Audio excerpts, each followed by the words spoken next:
Greetings, everybody. So here we go. This is the first of a video I'm going to do for about 3 or 4 videos, just to kind of share about my heart surgery journey that I've been going through in the last, well, it actually goes back quite a ways, not just in the last year. So I'm going to start quite a bit back on this journey, and I'm going to give you, this is going to be a journey, and this is also going to be a bit of a video to, for those who may have heart surgery, for those who may be told they need to have heart surgery, kind of a video of what to expect and the process you will go through. So that will hopefully help you to understand it and not to be anxious about it, I guess would be the word. So let's just start out. This is kind of pre-surgery stuff I'm going to talk about today, okay? So I'm going to try to make this to the point and sweet, and I'm going to make it hopefully useful and understandable for some people. So let me start with my journey. So my journey really began back in 2017. So I went to my doctor just for a yearly checkup. Got a great doctor. He's a good family doctor. He started out really young, and now he's kind of picked up the experience, but he's still a really good doctor. So one of the things he did in my this checkup and this kind of yearly checkup is he listened to my heart, which is pretty normal for a yearly checkup. And he noticed something off with it. He said it sounds like the beating is irregular, and it sounds like you kind of got a bit of an echo on it, a murmur or something like that. So he wanted a deeper look at it. So what he did was he ordered, he got an echocardiogram ordered, and I went through an echocardiogram. And for those who have never had an echocardiogram, it's basically an ultrasound. That's what it is. It's no big deal. They put some cold jelly on your chest that works with the tool they use, and then they rub the tool along your chest, ask you to breathe in and out a few times, take pictures, and that is an echocardiogram. So that's what he did. He did an echocardiogram, and then kind of got scared when I got a message, "We would like to talk to you. We would like you to come back to discuss this."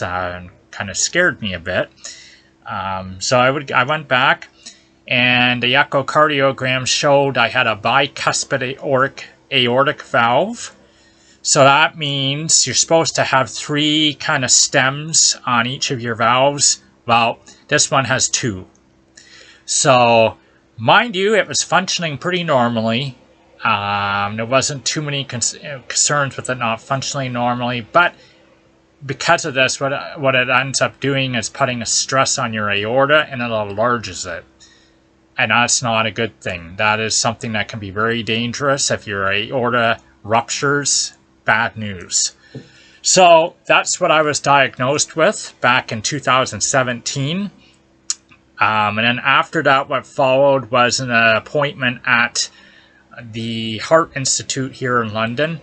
And then after that, I never went back to the Heart Institute. What he did was he referred me to a surgeon at University Hospital, surgeon/heart doctor. Dr. Chu is his name here in London, Ontario, Dr. Michael Chu. And so I saw him in 2018.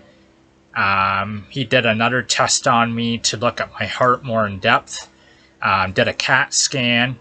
A CAT scan isn't really too much of a big deal either. You go through a machine.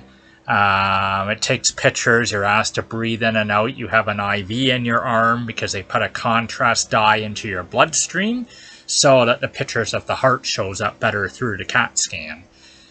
So these are all medical things. If you're told you have a heart problem and need surgery, expect you're going to go through these things. You're going to get an echocardiogram, pretty standard. You're going to get a CAT scan, pretty standard. Possibly an MRI. I had an MRI before my surgery. And you might also get something called a TEE, which is a transesophageal echocardiogram. So it's the same as an echocardiogram, except they're taking pictures behind your heart. So how they get those pictures is they have to put a tube down your throat with a camera and take the pictures that way. You're sedated, don't even know what happened, and then you wake up in recovery. It's just a small little procedure, and you're completely out for it. So these are things you would expect. So 2017 is when I got the news. 2018 is when I started seeing Dr. Chu. And if your heart is doing well like mine was, like fairly well, I mean, obviously it's got an abnormality on it, it's got a defect on it, but the likely course of action will be to just do CAT scans and echoes yearly, see how it's doing, and then when it gets more and more worse, it's going to recommend a surgery, and that's the only way to really permanently fix it, to do a surgery. So now the next big step that I had was May 2023. Okay, so that was the spring of 2023. I had the option, I filled out papers, I had the option to get early surgery as opposed to waiting to the very possible last minute where things could be getting kind of a little bit, a little bit risky, a little bit hairy. So I thought, well, you know what, let's do that. Let's sign these papers. There was no guarantee I was going to get surgery. It was either completely randomized, this program. It was either early surgery or it was continued yearly checkups. Now for me, I got drawn back out to early surgery. So that was May of 2023. And then I thought, well, when am I going to get my surgery? And this is another thing, especially, I guess if you're really, even so, I think if you're really urgent, you're still waiting a little bit. But when you're not as urgent as I was, you're waiting a while for surgery. Let's put it that way. Because this was May 2023 that I got put into early surgery. And it wasn't until November of this past year, 2024, when I finally had the surgery. So about a year and a half waiting for that surgery. So yeah, you're waiting a while for heart surgery. Let's just put it that way, unless you're really urgent, and then you won't be. So let me tell you what happened with me leading into my surgery a little bit. What I want to communicate is basically, again, this is for people too who may be told they have to have heart surgery, kind of to know what to expect leading up to that.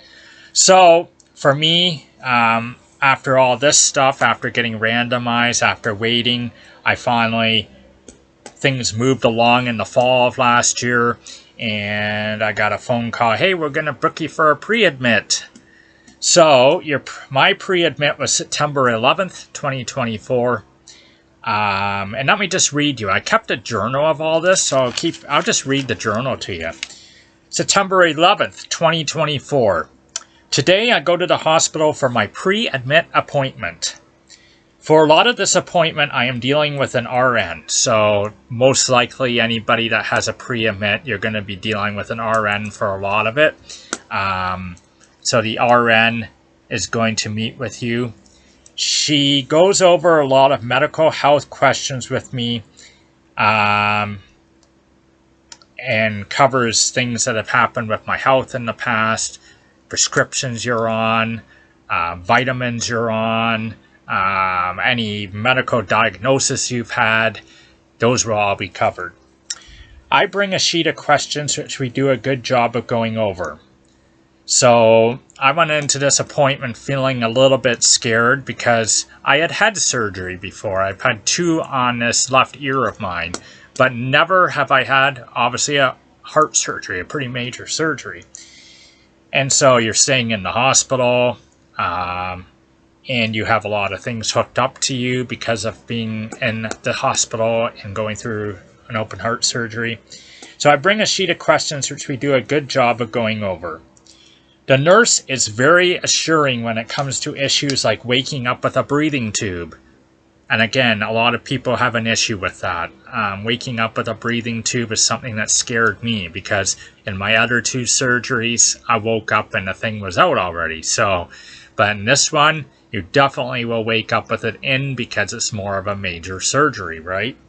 Having a catheter in was a big concern of mine. Never had that before. I was afraid of it hurting. I was afraid of it being uncomfortable. And chest tubes. That was another thing that you have when you have this surgery, because it's going into your chest and your lungs, right? So they want to be draining that out very well. So basically what you will expect in your pre-admit appointment when it comes down to it is there'll be an opportunity to ask questions like I had. There'll be going over your medical history, the medications you're on, the vitamins you're taking, any surgeries you've had in the past, like I had on my ear here. And then after all the questions, you will go through a bit of a battery of tests. So that will be pretty standard for a pre-admit appointment too. You'll get an EKG, which is very easy. It's just an electronic picture of your heart, so it's very easy, very quick. You get a bunch of stickers on you. They push a button on a machine. It's very easy. I had a swab test on me, so that's not necessarily for every pre-admit for a heart surgery, but I have been testing positive for MRSA. I tested positive like 3 years ago, and they wanted to do a test on it to see where I was at. Maybe it cleared up, maybe it went away or whatever, so they did that. And then the other thing they're going to do for sure in your pre-admit is that they are going to draw some blood from you, and you're going to get a chest x-ray too. So those will be the tests you expect in your pre-admit: blood work, EKG, any swab tests that may be specific to you, and of course a chest x-ray.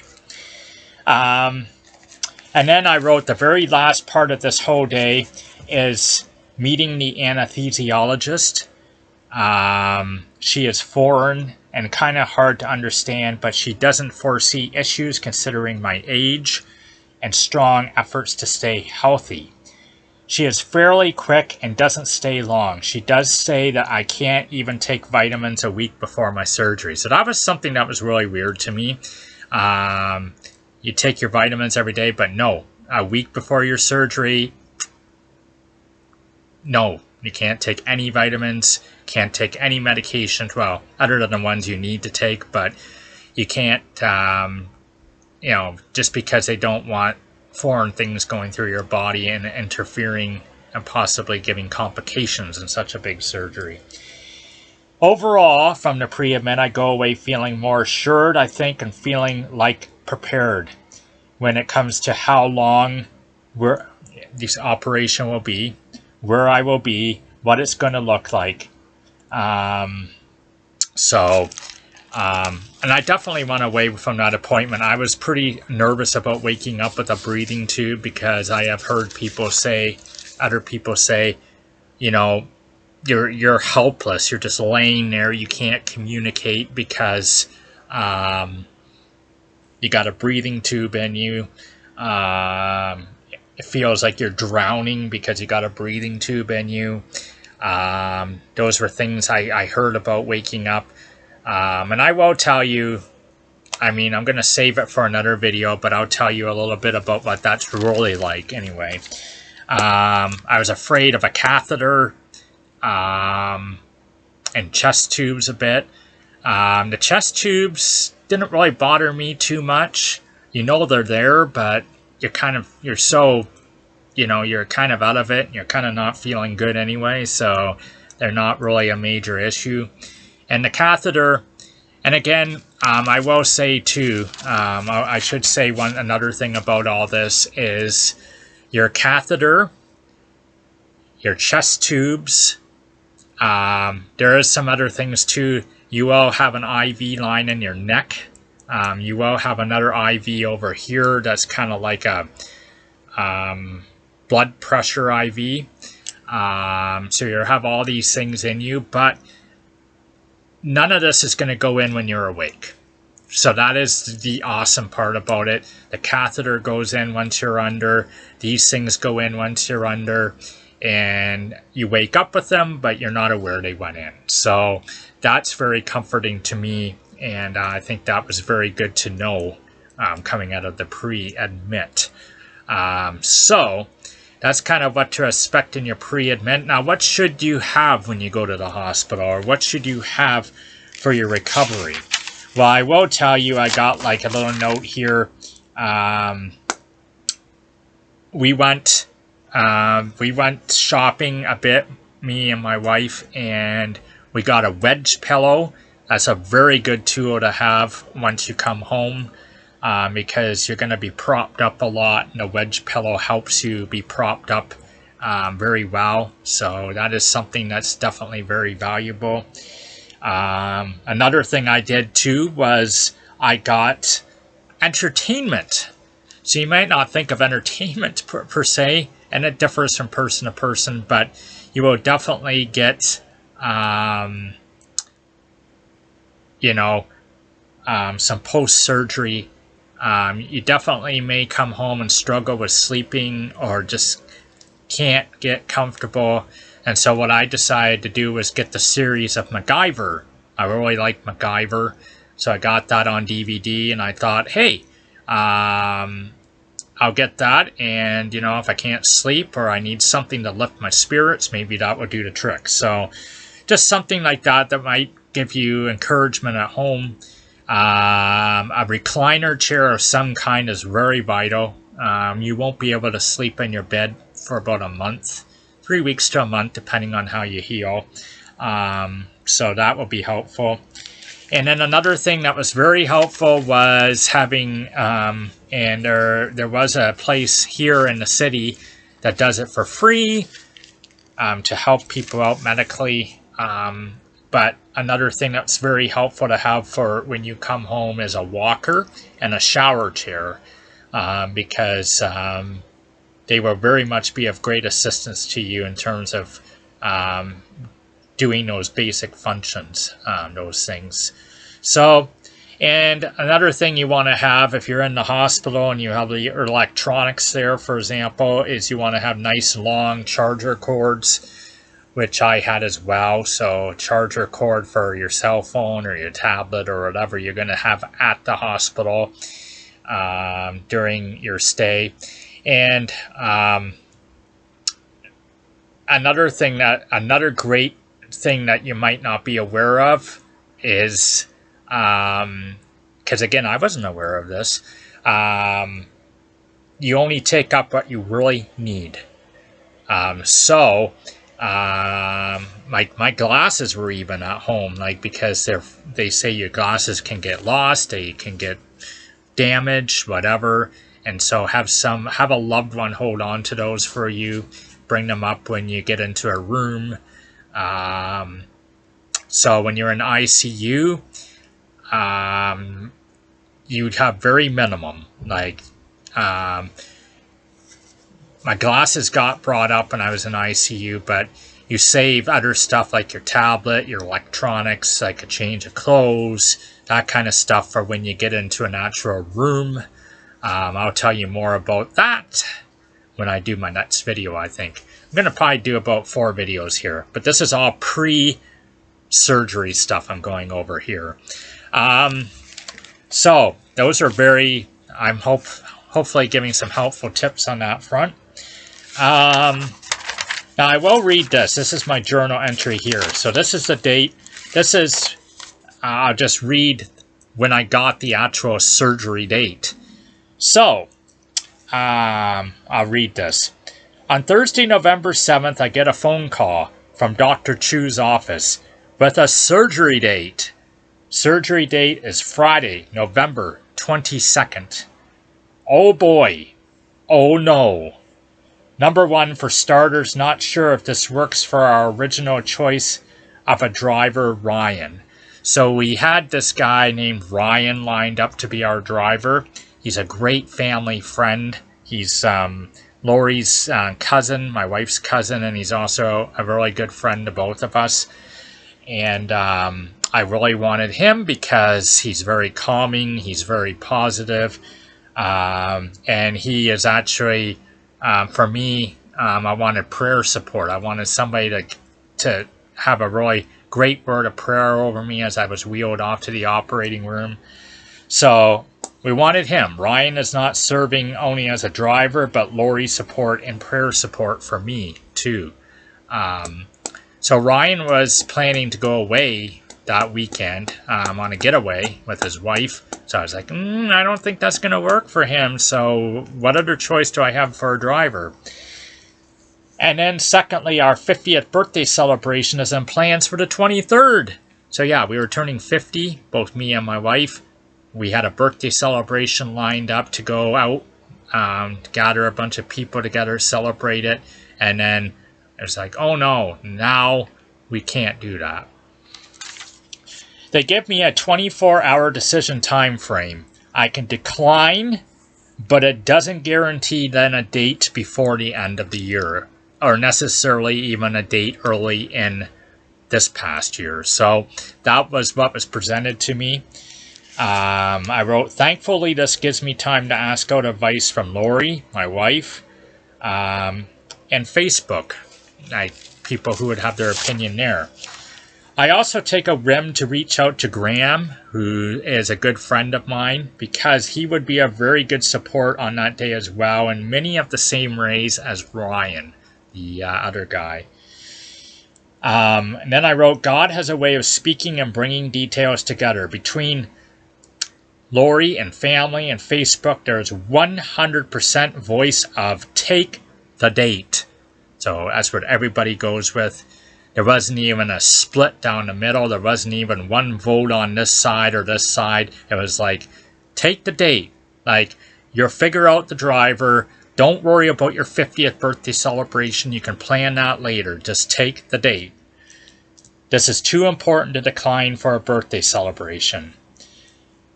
In addition, by moving things around, it turns out Graham can make this day work as well.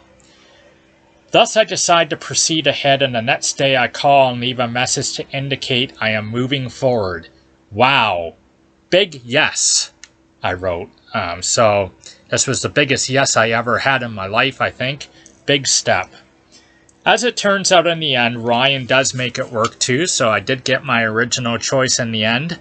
So that was good too. And Graham was serving as a backup. So I had a backup to go to in case Ryan didn't work out, which was also very good. So this was when I got the surgery date, and then I wrote at the end. So I'm anxious and scared. It's getting very real. So that is kind of what was leading up to the surgery. So that's what to expect in your pre-admit. That's what to expect when you get your phone call. That's kind of all normal what you go through. And I think it's normal to feel anxious like I did too, because you're just like, wow, this is actually happening. This is real. This is happening. This isn't just a fabrication thing now. This is real stuff. So I'm going to give you more videos later on in terms of what I'm going to share with is the actual day of my surgery, what happened. Then I'll share with you kind of the experiences that you're going to feel after your surgery. So you get a complete picture of what everything looks like. So that was kind of what it was like for me leading up to this surgery. And also just another tip too, something else that you need to be aware of is that your surgery could be canceled. So they told me that very straight up. So you could get all ready, and a day before you could get a phone call and say, oh, we're sorry, we have to cancel your surgery because this other urgent case has come up and we're going to have to cancel it. Or you could even get to the hospital the day of your surgery and then be told it's canceled, which really sucks, but it can happen. Fortunately for me, none of that happened, so that was all great that nothing like that happened, but it can. So just be prepared for that. So yeah, I think I'll leave it off for that for now. That is kind of the my surgery journey, pre-surgery information for you. So I know it's a little bit longer, 25-minute video, but hopefully some people like watching the video and hearing about it. And also, for those who I don't know, for those outside of my social media circle that will see this, I hope that if you're expecting a heart surgery, this will kind of help you in terms of what to prepare, but how it's going to look like leading up to it, and just what to expect, right? So anyway, that is Jason's Jason's heart surgery journey, pre-surgery aspect of things. So the next video I bring will be the actual day of my surgery, what happens there, and then the after surgery aspect of things, and some thanks. So yeah, I got a sheet of kind of like thanks I want to give for everybody that helped out after. So, but anyway, I hope you liked that. That is a little bit about my heart surgery. So hopefully very soon I will have another video up about the day and all that kind of stuff. So so until next time, take care.